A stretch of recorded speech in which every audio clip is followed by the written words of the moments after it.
बिस्मिल्लाहिर्रहमानिर्रहीम, अस्सलाम वालेकुम। आप देख रहे हैं program news today with Tanzeela Mazhar. Program में आपको खुशामदीद कहेंगे। नाज़रीन, पाकिस्तान तहरीक इंसाफ की हुकूमत की मुआशी पॉलिसियों पर अपोजिशन मुसलसल तनकीद कर रही है और कहा यह जा रहा है कि ये मुआशी पॉलिसियाँ पाकिस्तान की मीशत को तबाही के धाने की तरफ लेकर जा रही हैं। दूसरी जानिब हम देखते हैं कि पाकिस्तान तहरीक इंसाफ की हुकूमत बड़ी मुतमईन है। इमरान खान साहब के ट्विटर के ऊपर अगर आप जाके उनके पैगामात देखें तो वो ये कह रहे हैं कि ये मुश्किल फैसले माजी की हुकूमतों की गलतियों को दुरुस्त करने के लिए जो किए हैं, अब उसके समरात आने का वक्त आ गया है। और वो ये कहते हैं कि अब हमारी इकॉनमी टेक ऑफ कर रही है। अगर हम एशियन डेवलपमेंट बैंक की हालिया रिपोर्ट को देखें तो वहाँ पे भी हमें ऐसे ही साइंस नज़र आते हैं कि हमारी इकॉनमी रिवाइव कर रही है। लेकिन माजी की हुकूमतों ने क्या गलतियाँ की, कुछ इस हवाले से बात करेंगे प्रोग्राम के पहले सेगमेंट में। और दूसरे सेगमेंट में बात करेंगे कि पाकिस्तान की इकॉनमी जो टेक ऑफ कर रही है, आम आदमी को उसका फ़ायदा कब होगा। तो पहले सेगमेंट पर आइए बात करते हैं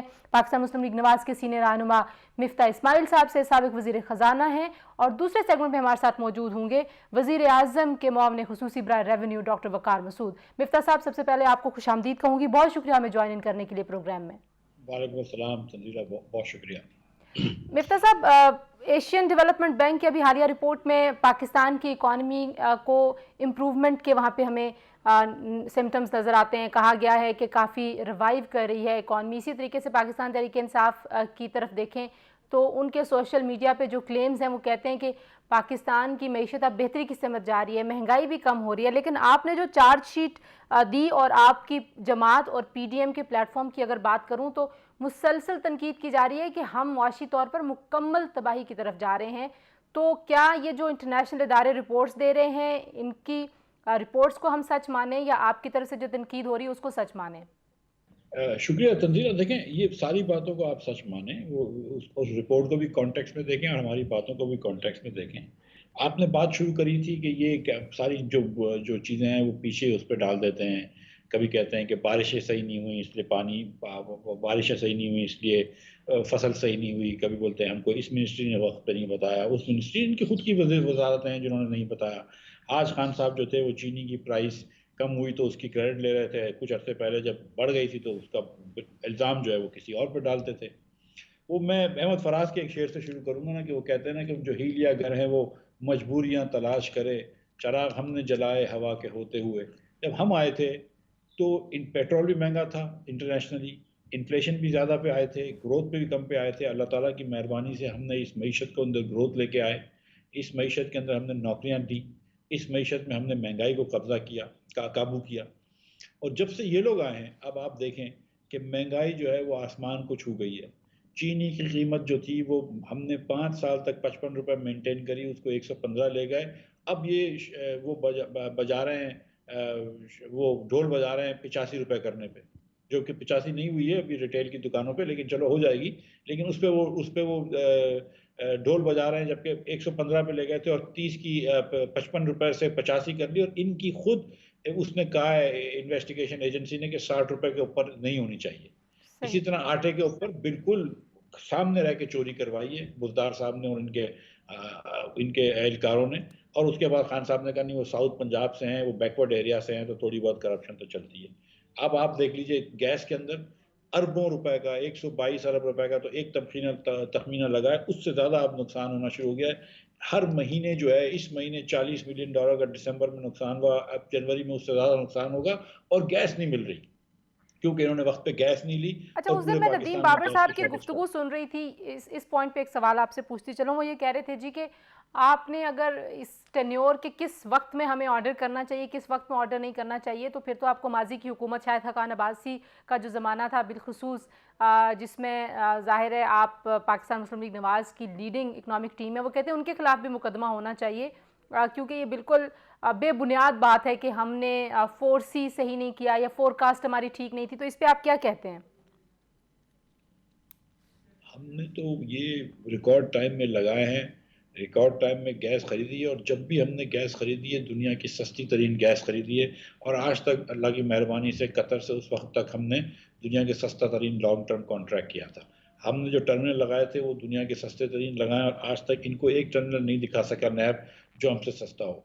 इन्होंने तो खुद ये देखे ना, हम कतर से गैस लेते थे 13% में, खान साहब ने कहा है वो इन्होंने पैसे पकड़ लिए, वो लोग कह रहे हैं इन्होंने पैसे ले लिए, रिश्वत ले ली कतर से। अगर तो कतर आपको रिश्वत देती है तो फिर कतर को कम से कम, चलो पुराना एग्रीमेंट हम जो करके गए थे वो तो रखना चाहिए, लेकिन बाकी तो आपको कतर से काम करना बंद कर देना चाहिए, ब्लैकलिस्ट करना चाहिए। अब भैया आपने फिर कतर से गैस लिए, हम 13% में ले रहे थे, अब 17.25% में ले रहे हैं। तो अब अगर 13% में हमने पैसे लिए तो फिर आपने 17.25% में कितने पैसे लिए? वो वही बात हो गई ना कि जब शहबाज शरीफ ने 30 अरब रुपए के अंदर बीआरटी लाहौर में बनाया, तो खान साहब और इनके तमाम जितने भी सात लोग होते हैं इनके, वो कहते हैं कि शहबाज शरीफ साहब ने चोरी करी 30 अरब में। मैं कहता हूँ चलो 1 मिनट के लिए मान लेते हैं उसको। फिर खान साहब ने बनाया 130 अरब में पिशावर का पीआरटी। फर्क ये है कि लाहौर का पीआरटी चलता है, पिशावर का चलता भी नहीं है। लेकिन सवाल फिर ये उठता है कि अगर शहबाज शरीफ ने 30 अरब में चोरी करी थी, तो फिर खान साहब ने कितनी चोरी करी है 130 अरब में? जुल्फ़िकार बुखारी ने कितनी चोरी करी है 130 अरब में? ये परवेज खटक साहब ने और महमूद खान साहब ने कितनी चोरी करी है 130 अरब में? फिर इसका भी जवाब देना। और अगर चोरी नहीं करी और इनके दामन साफ हैं, तो फिर इन्होंने क्यों नैब को इंक्वायरी से रोका हुआ है? फिर नैब को इंक्वायरी करने दें, सही। मालम जब्बा की भी इंक्वायरी करने दें, फिर आप उसका हेलीकॉप्टर केस की भी इंक्वायरी करने दें, और ख़ास तौर पर ये बिलियन ट्री सुनामी की इंक्वायरी करने दें, कि जहाँ पे चीफ जस्टिस साहब ने कहा है कि बिलियन ट्री तो नहीं है, या तो बनी गाला में उन्होंने लगा लिए हैं क्योंकि नज़र तो नहीं आते।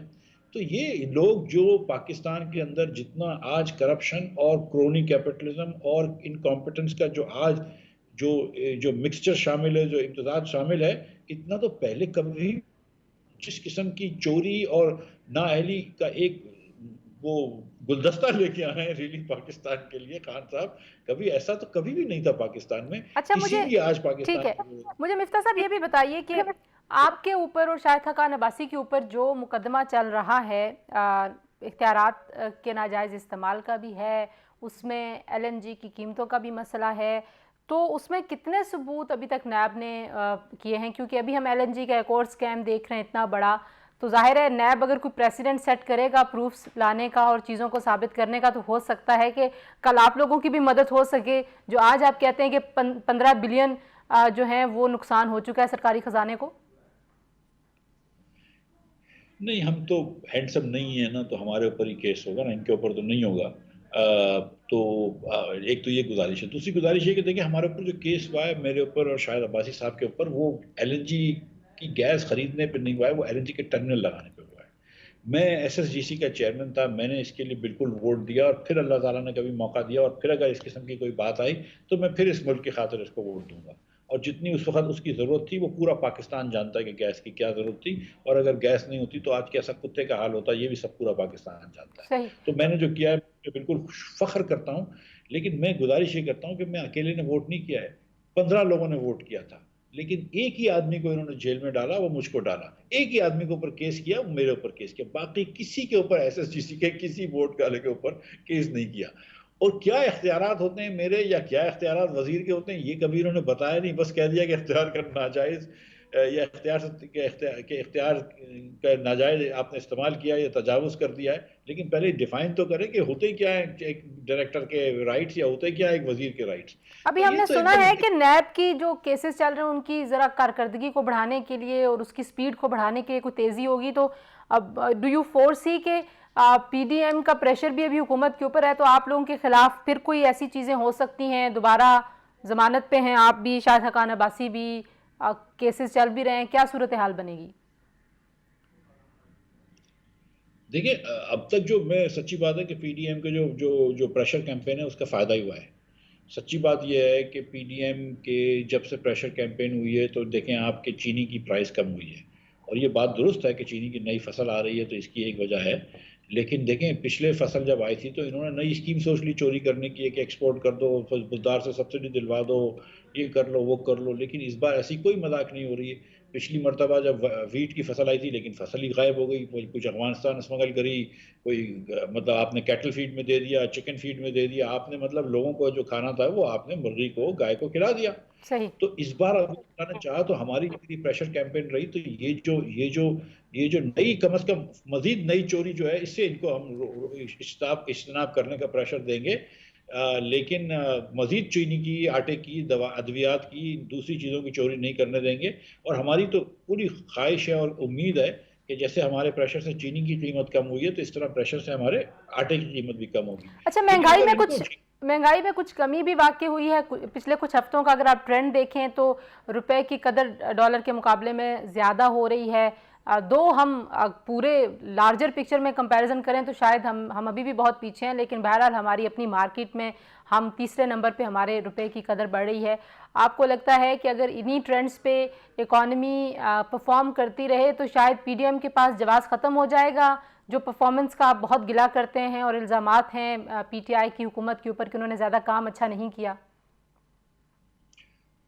देखिए, पीटीएम का जो पहला गिला है ना, वो ये है कि खान साहब सेलेक्टेड हैं और खान साहब को लाया गया है और खान साहब को बेईमानी के जरिए लाया गया है कि इलेक्शन में धांधली हुई है और प्री इलेक्शन रिगिंग हुई है हमारे लोगों को, कि को ज़बरदस्ती जो है किसी को ज़बरदस्ती किसी की, कुछ लोगों की वो चेंज करवाई है लॉयल्टी, और कुछ लोगों को लालच दे के लॉयल्टी चेंज कराई है। कुछ लोग प्रोफेशनल लॉयल्टी चेंज करने वाले होते हैं।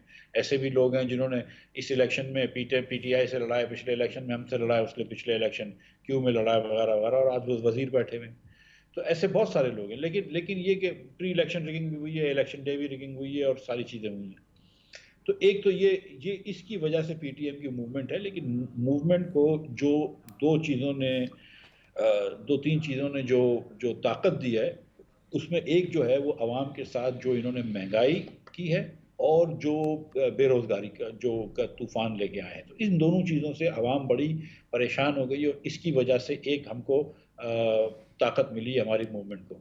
दूसरी जो एकदम फैशिज्म इन्होंने करा हुआ है, ये मीडिया की एडवाइजरियाँ देना और ये मीडिया वालों को ऊपर गालियाँ गलौज करना कि तुम ये बोल सकते हो, तुम ये नहीं बोल सकते, कोई कोई बात कर ले, कोई मतीउल्लाह जान हो गया तो वो उठ जाए, कोई सज्जाद गोंडल हो गया तो वो उठ जाए, ये सारी बातें जो है इसकी एक एक ये लोग परेशान हुए हैं कि ये किस किस्म की फैशिज्म है कि अगर आपको राना सनाउल्लाह पसंद नहीं है तो उसकी गाड़ी में हेरोइन निकल आया, डीजे भट्ट को आपने बंद कर दिया, भट्ट कढ़ाई के ऊपर आपने केस कर दिया, कभी आपने मुल्तान के जलसे नहीं करने दिए। ये वो लोग हैं जिनको हमने सारा लीवे दिया था, ये ज़रा भी बर्दाश्त नहीं कर सकते, इनके अंदर कोई जमहूरी जरासीम ही नहीं है। ये कंप्लीट इमरान खान साहब का टेम्परामेंट जो है वो एक डिक्टेटर का है, ये तो सिर्फ लाचार है, वरना तो ये पता नहीं क्या कर देता। तीसरी जो जो इनके खिलाफ वो ये है कि इनकी कोई पॉलिसी जो है ना, वो फॉरेन पॉलिसी हो, एनर्जी पॉलिसी हो, हर जगह पे इनकॉम्पिटेंस है, हेल्थ पॉलिसी हो, हर जगह पे इनकॉम्पिटेंस है, कोई चीज़ ठीक नहीं कर सकते ये लोग। तो ये तीन वजूहत हैं जिनकी वजह से जिनकी जिनकी बिना हमको आज जो है वो हमारी मूवमेंट को, पीडीएम की मूवमेंट को, लोगों का, आवाम को भरपूर सपोर्ट हासिल है। ठीक है। अच्छा, एक ब्रेक लेते हैं। ब्रेक के बाद जब वापस आएंगे तो इमरान खान साहब ने अपनी मुआशी टीम में कई बार तब्दीलियां की हैं। अभी दोबारा हफीज़ शेख साहब को एक और कलमदान दिया गया है, वो मुशीर थे, वज़ीर बने, फिर एक और अब उनको असाइनमेंट मिली है। इस टीम के हवाले से मिफ्ता साहब क्या समझते हैं, और हमारा जो टैक्स कलेक्शन का निज़ाम है, इमरान खान साहब ने बहुत ज़्यादा उस पर दावे और वादे किए थे, वो पूरे क्यों नहीं हो सके? हमारे निज़ाम में बेहतरी की गुंजाइश कितनी है? कैपेसिटी के प्रॉब्लम्स हैं, या ये मामलात किसी लार्जर पॉलिसी फ्रेमवर्क की मदद से हल हो सकते हैं? इस पर बात करेंगे, हमारे साथ रहिए।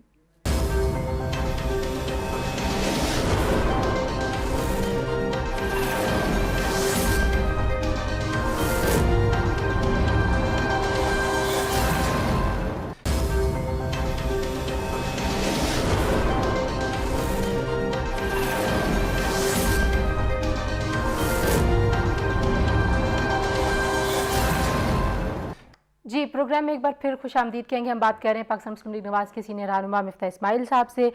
मिफ्ता साहब, टैक्स कलेक्शन के हवाले से पाकिस्तान तहरीक इंसाफ के सरबराह इमरान खान साहब ने धरने के दिनों में, जब आपकी हुकूमत, उन्होंने कहा था 8,000 अरब की टैक्स कलेक्शन हम कर सकते हैं। अभी हम देख रहे हैं 40% की कमी है। अगरचे जो टैक्स के ऊपर, रेवेन्यू के ऊपर मामले खुसूसी हैं, वकार साहब, उनसे मेरी बात हो रही थी और उन्होंने कहा जी कि ये कमी नहीं है उनके ख्याल में। अगर आप ट्रेंड्स को कंपेयर करें और इसी टाइम फ्रेम में पिछले साल और उससे पिछले साल की परफॉर्मेंस को देखें तो वो समझते हैं कि ये मस्बत अशारिये हैं और इसको कमी ना समझा जाए। तो आपके ख्याल में इस नाकामी को क्या कहना चाहिए? नाकामी कहें या ना कहें, या हम वाकई इंतज़ार करें कि शायद ये रिफॉर्म वाला जो एजेंडा और वादा ये पूरा हो जाएगा? देखिए, एक पैसे का कोई रिफॉर्म नहीं हो रहा। कोई ये कहना कि कहीं से रिफॉर्म कर रहे हैं, कोई चीज़ नहीं करी। और इस नाकामी को किसी और नाम से पुकार ले, लेकिन नाकामी बहरहाल नाकामी है। सच्ची बात यह है कि सबसे ज़्यादा आसान तरीका होता है टैक्स बढ़ाने का डिवैल्यू करने से। अगर आप डिवैल्यू कर देते हैं तो रुपए के अंदर आपकी इंपोर्ट की वैल्यू बहुत बढ़ जाती है, आपको कस्टम ड्यूटी भी मिल जाती है ज़्यादा, सेल टैक्स भी मिल जाता है, इनकम टैक्स भी मिल जाता है। लेकिन 40% डिवैल्यू करने के बाद भी पीटीआई जो है वो रेवेन्यू बढ़ाने में नाकाम रही है। हम जहाँ पे छोड़ के गए थे 3840 अरब रुपए पे पहले साल, वो उससे कम करा। दूसरे साल 5500 अरब रुपए का इन्होंने तखमीना लगाया या टारगेट लगाया, हदफ दिया। 700 अरब रुपए के नए टैक्स जमा करे और जब पूरा सब कुछ हो गया तो जमा करा तो 3900 अरब रुपए जमा कराए, और उसके अंदर भी फिगर फजिंग करी हुई है 100 अरब रुपए की, तो एक्चुअली 3800 अरब रुपए जमा करा। तो जितना हम जमा करके गए थे उधर तक ये आज तक पहुंचे भी नहीं है। तो ये बात क्लियर होनी चाहिए। अब अल्लाह करे कि इस साल वो उससे आगे निकल जाएं।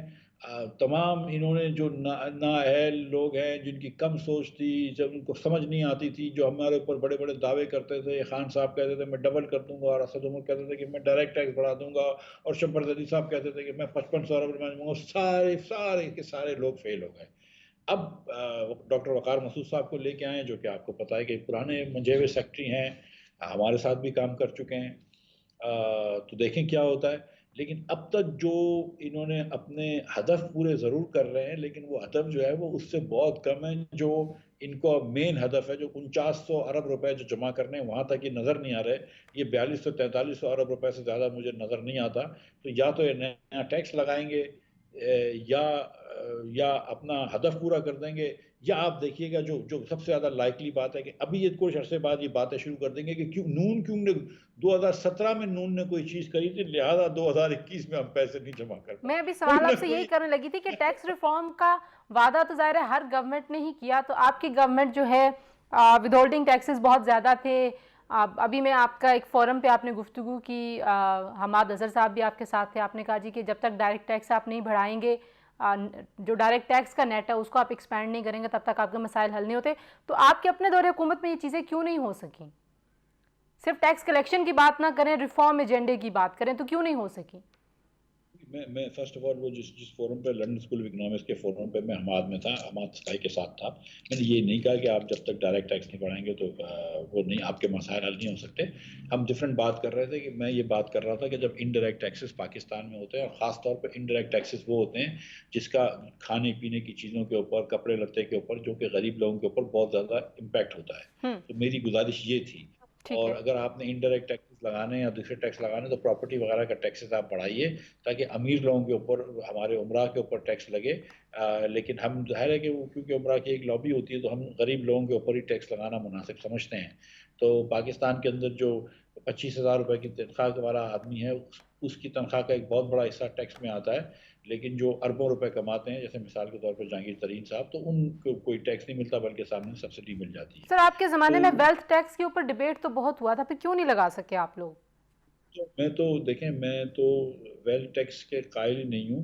और मैं उस दिन भी ये मैं आर्ग्यूमेंट कर रहा था कि आप टैक्स ज़रूर बढ़ाएं कि जो मुनासिब है, लेकिन आप साथ साथ ये भी देखिए कि इसका मईशत के ऊपर क्या असर आता है। ये जो इन्होंने 1000 अरब रुपए के नए टैक्सेस पीटीआई ने लगा दिए हैं 2 साल में, इससे मईशत बैठी है। और ना सिर्फ मईशत बैठी है, बल्कि आपका टोटल रेवेन्यू भी नहीं बढ़ा।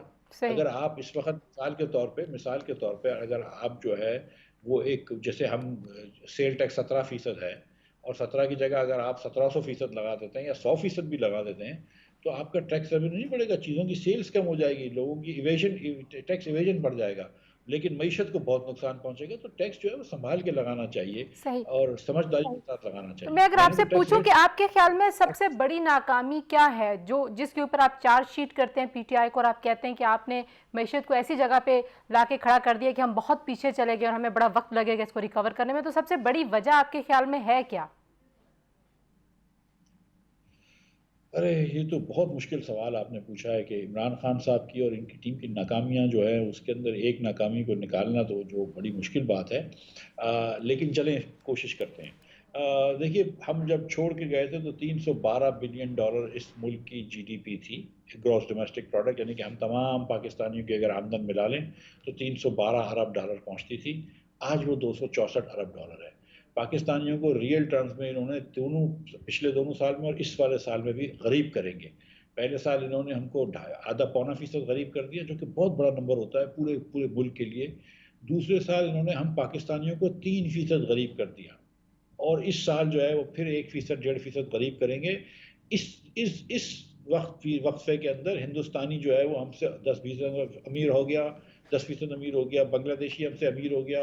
आज यहाँ पे 11-12% जो है वो महंगाई चल रही है। उधर किसी भी साउथ एशियन मुल्क में हमसे आधी महंगाई भी नहीं है, आधी भी नहीं है हमसे। आज यहाँ पर गरीब जो है वो भूखा मर रहा है बेचारा।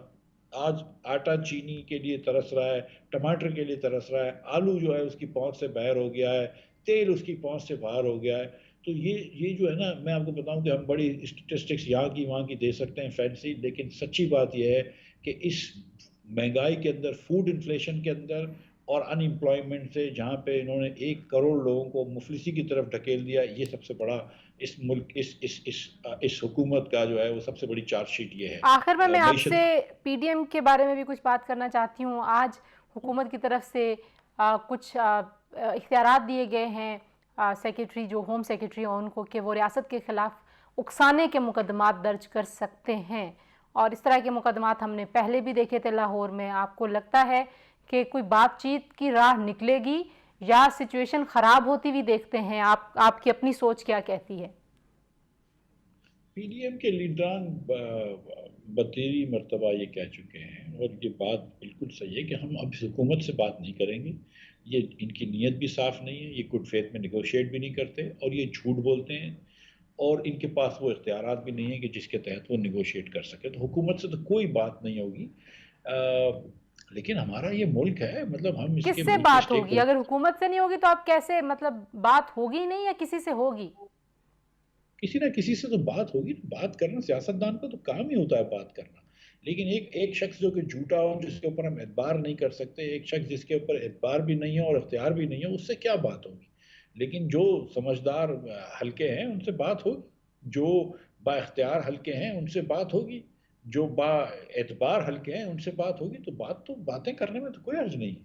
सही। अच्छा, तो ये जिन हलकों की तरफ आप इशारा कर रहे हैं, क्या उन हलकों से राब्ता आप समझते हैं कि वो आपसे, मतलब पीडीएम से राब्ता करेंगे, आप उनसे राब्ता करेंगे? कौन जो है वो मॉडरेटर होगा, कौन राब्ता करवाएगा? क्योंकि दोनों तरफ से अभी तो लगता है कि कहीं किसी से कोई बातचीत नहीं शुरू हुई है, कोई बाज़ाब्ता राब्ते नहीं हुए हैं। पीटीआई की तरफ से हुआ अगरचे। देखें, पीटीआई से तो कोई राब्ते की बात करनी ही नहीं है ना। मतलब पीटीआई तो हमारा मुजरिम है, कौम का मुजरिम है। जो मुख्तदर हल्के हैं उनसे अगर बातचीत होती होगी तो सच्ची बात है कि आपको भी पता है तंजीला, कि मैं तो एक मतलब इतना हाई अप नहीं हूँ, तो मुझे नहीं अंदाज़ा होता है। मैं तो अपना अंदाज़ा आपको दे सकता हूँ, लेकिन कोई बातचीत हो सकता है हो रही हो सकता है नहीं हो रही हो। क्योंकि अब हमारे लीडरशिप ने कहा हो कि अगर बातचीत होगी तो हम ये बात कर देंगे, अनलेस के दोनों एग्री करेंगे, चलो कॉन्फिडेंस में बात कर रहे हैं। लेकिन कभी भी बात हो सकती है, बात करने में कोई हर्ज नहीं है। मतलब हम ये कभी भी हमने ये नहीं कहा कि मुल्क के डिफरेंट इंस्टीट्यूशन हैं, जैसे नैब है, जैसे कोर्ट्स हैं, जैसे आईएसआई है, दूसरे इंस्टीट्यूशन है, इनके अंदर आपस में बात नहीं होनी चाहिए। ये तो बहुत अजीब सी बात होगी। तो बिल्कुल हम सही। बात करेंगे तो तैयार हैं। ठीक है सिर्फ मिफ्ता साहब, पीटीआई आखिरी वाली जो कमेंट मुझे आपसे चाहिए, आप अपने ज़माने में कहते थे कि पॉलिटिकल स्टेबिलिटी बहुत ज़रूरी है इकॉनमी के परफॉर्म करने के लिए, मुल्क को आगे लेके जाने के लिए। जो आज हो रहा है, अगर लॉन्ग मार्च की तरफ आप लोग जाते हैं, रिज़ाइन करते हैं और एक पॉलिटिकल सिस्टम कोलैप्स को जाता हुआ हम सबको नज़र आता है, तो आप नहीं समझते कि कहीं आपके ऊपर ये इल्ज़ाम भी आ सकता है और पीटीआई के पास ये एक अच्छा जस्टिफिकेशन होगा कि आप लोगों ने उनको मौका नहीं दिया और उन्होंने अपनी टर्म पूरी नहीं की? देखिए, मसला ये है कि पीटीआई को आवाम ने मौका नहीं दिया था, ये तो हमारे ऊपर मुसल्लत हुए हैं। और उसके बाद उस वक्त भी सबको पता था कि ये मुसल्लत हुए हैं। कौन नहीं जानता था कि ये जो है बेईमानी से आए हैं। लेकिन चक्कर ये था कि उस वक्त आवाम ने कहा कि चलो यार, जैसे भी आ गए, पाकिस्तान है, कोई ऐसी परफेक्ट डेमोक्रेसी तो नहीं है, हम लोग 19-20 है, जिस तरह भी है आ गए, चलो इनको मौका दो। लेकिन इस मौके पे इन्होंने क्या किया? 400 अरब रुपए का चीनी के ऊपर डाका डाला, मतलब आटे के ऊपर डाका डाला है। आप देखें तो सही कि पूरे पंजाब के अंदर, पाकिस्तान का सबसे बड़ा सूबा तो है, अगर मुल्क होता पंजाब तो मुझे पंजाब दुनिया का 11वां या 12वां बड़ा मुल्क होता। इस पूरे 11 करोड़ लोगों के पंजाब के अंदर सिर्फ उस्मान बुज़दार से ज़्यादा काबिल आदमी इमरान खान को नहीं मिला। पूरे के आप कोई सूबे के अंदर एक आदमी को लगाए जो बात नहीं कर सकता है। पूरे केपी में के महमूद खान से ज़्यादा काबिल आदमी नहीं मिला इमरान खान को। ये इन्होंने जो फौज छोड़ी है, जो गालियां देने के लिए जो स्पोक्समैन की फौज रखी है, ये पाकिस्तानियों के लिए लीडर होने चाहिए? इस किस्म के वज़रा होने चाहिए जो दिन दहाड़े खुली चोरी कर रहे हैं, जो कि कॉम्पिटेंट नहीं है, जो कि झूठ बोल रहे हैं फिर एक इनकॉम्पिटेंस करके। सही। किस चीज़ के अंदर इन्होंने पावर के अंदर सर्कुलर डेट जो है वो पाकिस्तान के रिकॉर्ड में है। पाकिस्तान की जो बजट का कर्ज है वो पाकिस्तान के रिकॉर्ड में है। फॉरेन कर्ज जो है वो रिकॉर्ड के अंदर है। इन्फ्लेशन रिकॉर्ड हो रहा है, फूड इन्फ्लेशन रिकॉर्ड पे आ चुका, अनएम्प्लॉयमेंट रिकॉर्ड पे आ चुकी है, इंक्रीज इन पॉवर्टी रिकॉर्ड पे आ चुकी है। ठीक है, यू इन्होंने से कि क्या there is no chance for them कि वो अभी और मजीद स्टे करें। उनको किसी भी मॉरल और डेमोक्रेटिक रीजंस की वजह से बिल्कुल नहीं स्टे करना चाहिए, लेकिन अब पाकिस्तान है, देखें मतलब सीरिया के अंदर वो हाफिजुल असद साहब थे, वो गैर जमहूरी तरीके से 40 साल रहे, आज उनका बेटा रहा है, पूरा मुल्क सिविल वॉर में पूरा मुल्क खतर रह गया। ठीक है। मोहम्मद कद्दाफी रह चुके हैं, मतलब तो तारीख के अंदर बहुत से ऐसे गैर मुनासिब, गैर जमहूरी, नाअहल और चोर हुक्मरान रह चुके हैं। तो पीटीआई भी अगर कुछ अरसे तक रह जाती है तो उसको मैं नहीं मना कर सकता कि कोई तारीख में इसका रिकॉर्ड नहीं मिलता, लेकिन एज अ पाकिस्तानी मेरी ख्वाहिश है कि जल्द से जल्द इससे हमारी जान छूटे। मिफ्ता इस्माइल साहब, बहुत शुक्रिया हमसे बात करने के लिए। जी, आपने गुफ्तगू सुनी है पाकिस्तान मुस्लिम लीग नवाज के सीनियर रहनुमा साबिक वजीर खजाना मिफ्ता इस्माइल साहब की। कुछ इकनॉमिक परफॉर्मेंस हुकूमत की क्या है और क्या ऐसी खराबियां हैं जो फिक्स होना बहुत ज़रूरी है, लेकिन उनका ख्याल ये है कि हुकूमत को इखलाकी तौर पर अब ज़्यादा देर तक इक़्तिदार में नहीं रहना चाहिए, क्योंकि वो किसी भी महाज पर कामयाब नहीं हुए। ब्रेक लेते हैं, ब्रेक से जब वापस आएंगे हमारे साथ मौजूद होंगे वज़ीर आज़म के मामले खुसूसी बराए रेवेन्यू डॉक्टर वकार मसूद साहब। कुछ मिफ्ता साहब के जो पॉइंट्स हैं उनसे उनका जवाब भी लेंगे, और टैक्स रेवेन्यू का जो अभी हम टैक्स रिटर्न कलेक्शन में कमी देख रहे हैं उसकी वजह क्या है, उस पर भी बात करेंगे। हमारे साथ रहिए।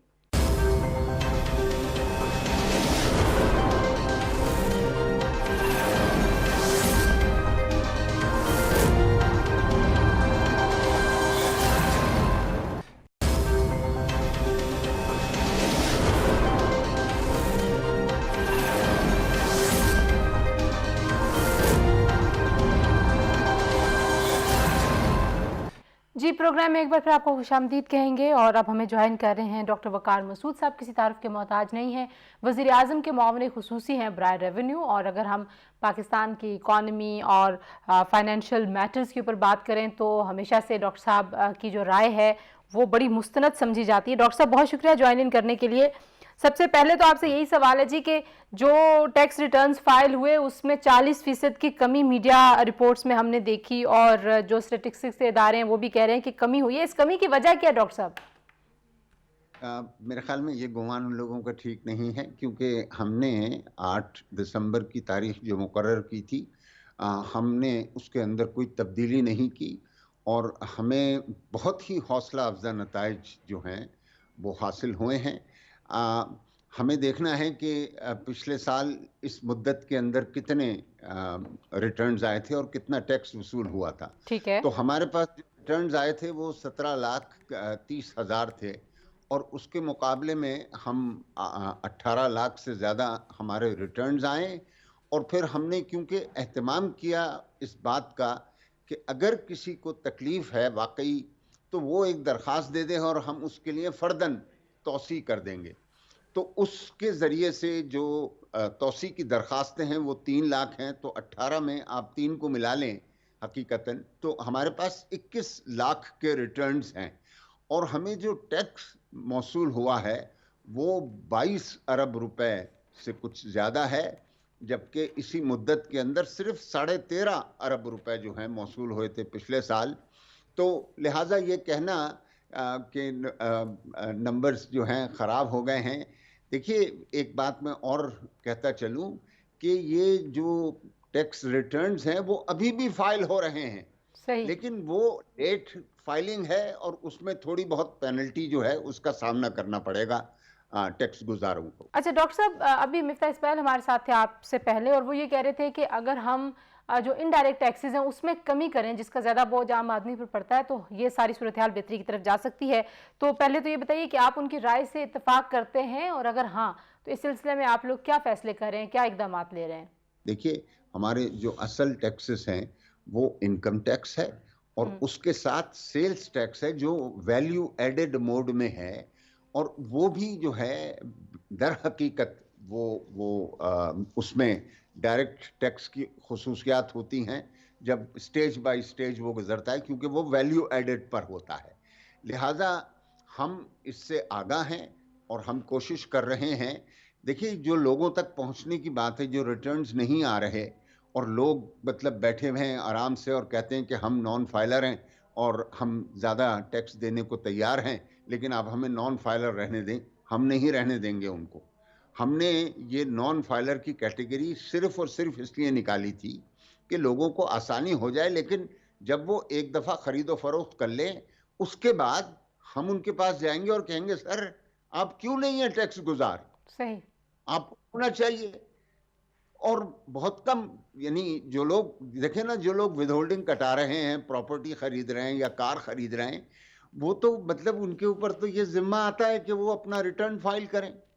और ठीक। ऐसे बेशुमार लोग हैं जो इस सब के अलग रकम नहीं फाइल करा रहे, तो हम उनके पास जा रहे हैं और ये डायरेक्ट टैक्स को ही बढ़ाने का जरिया है। अच्छा डॉक्टर साहब, ये भी बताइए कि ओवरऑल इकोनॉमी की परफॉर्मेंस अगर देखें तो हम देखते हैं जो पॉलिटिकल अपोनेंट हैं गवर्नमेंट के, इमरान खान साहब के, वो मुसलसल तनकीद कर रहे हैं कि हमारी इकोनॉमी ने मतलब इतने 1952 के बाद हमने नेगेटिव ग्रोथ देखी, शरह नमू कभी मनफी नहीं रही और हम बहुत पीछे जा रहे हैं। अभी मैं एशियन डेवलपमेंट बैंक की जो रिपोर्ट है उसको रेफ़र करी थी कि वो कह रहे हैं कि हम रिवाइवल की तरफ गामजन हैं। तो एज एन इकोनॉमिस्ट और एक्सपर्ट फाइनेंशियल मैटर्स के, आपको क्या लगता है ट्रेंड्स क्या हैं? पाकिस्तान की इकोनॉमी दुरुस्त समत में जा रही है? कहाँ पे हम लैग करते हैं और कौन सी ऐसी चीज़ें जिनके ऊपर आप समझते हैं कि हुकूमत का फोकस ज़्यादा होना चाहिए? देखिए, बिल्कुल जैसे एडीबी की रिपोर्ट है, उससे ज़्यादा तो मुस्तनद रिपोर्ट नहीं हो सकती। तकरीबन तमाम जो इंडिकेटर्स हैं उसके अंदर हमारी कारकर्दगी जो है काबिल सताइश है। गो के इससे लोग इत्तफाक, इससे इससे लोग कह सकते हैं कि वो रफ्तार नहीं है। लेकिन आप देखिए कि दोबारा कोविड आपको उसने आ लिया है।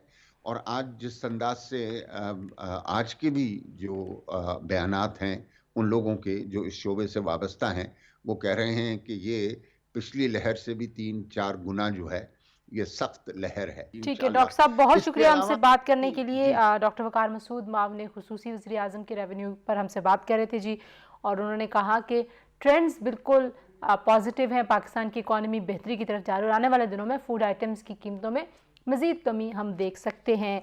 पीडीएम लाहौर में जलसा करने के लिए तैयार है, हुकूमत की तरफ से अभी तक इजाज़त उनको नहीं दी गई।